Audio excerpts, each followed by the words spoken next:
కన్నబిడ్డ రూపంలో వచ్చి నీకు తలకొరివి పెట్టి ఓ తల్లి మనసు సంతోషపెట్టొచ్చున్న ఆశతో వచ్చాను. కాని తల్లి ముందు దొరికిపోయాను. ఈ దీనురాలికి అంత అదృష్టమా? నిస్వార్థమైన తల్లి కోసం ఏ దేవుడైనా దిగిరావాల్సిందే. చెట్టు ఆకుకి నీటి బొట్టుకి కరిగిపోతాడు ఈ శివుడు.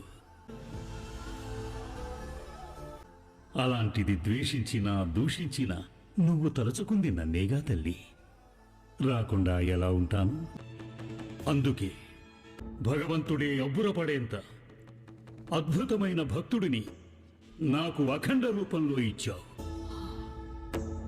ఓ తల్లికిస్తున్న వరం, నా తల్లికిస్తున్న వరం మమైక్య ప్రాప్తి.